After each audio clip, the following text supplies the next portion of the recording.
Banner.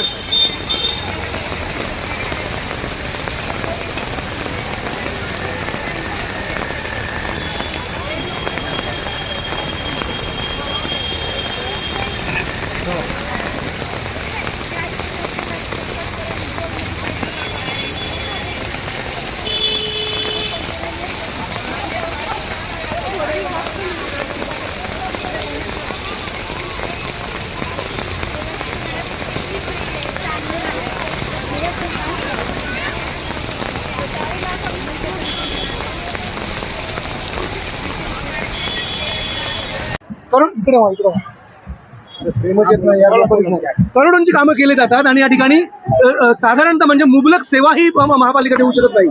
पनवेलच्या गाड्यांच्या मध्ये भ्रष्टाचार, कचऱ्यामध्ये भ्रष्टाचार, पाण्यामध्ये भ्रष्टाचार, इमारतींमध्ये भ्रष्टाचार आणि पनवेल महानगरपालिकेच्या इमारतीत सुद्धा भ्रष्टाचार. जी नवीन माता त्यात सुद्धा भ्रष्टाचार. माझं तर म्हणणं, तुम्ही पत्रकारांनी याचा आवाज जर उठवला तर पनवेलकरांचा 5,000 कोटीचं बजेट आहे महापालिकेचा. किती पुढारी विरुद्ध मी 4 बातम्या लावल्या या संदर्भामध्ये. पनवेल महानगरपालिकेचं काम प्रलंबित आहे. आता कसं आहे, कॉन्ट्रॅक्टर कोण आहे ते जर तुम्ही शोधलात तो कोण त्याच्यात पार्टनर आहेत, मामा आहेत का भाचे आहेत, हे सगळे शोधा तर तुम्हाला खरा त्याचा अर्थ कळेल.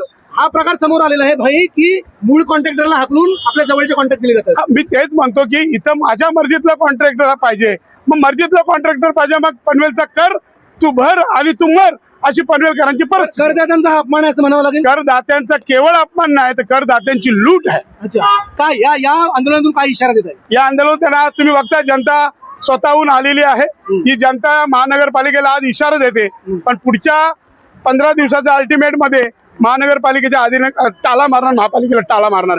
कर्जत नगरपालिकेला टाळा मारला होता, आता पनवेल महानगरपालिकेला टाळा मारायची वेळ या अपयशी अधिकारी आणू नये हे त्यांना आज मी जगदीश भाईंचा कडक इशारा. कडक इशारा, कडक कायदे आहेत भाई, कायदे आहेत. कायद्यानेच टाळा मारीन त्यांना. मी हायकोर्टात, सुप्रीम कोर्टात जाईन, त्यांना माहिती आहे हे गेंडीच्या कातडीचे अधिकारी बसले, त्यांना माहिती आहे मी काय करू शकतो. तर मी इथं उपमहापौर राहिले त्यामुळे मला माहिती आहे.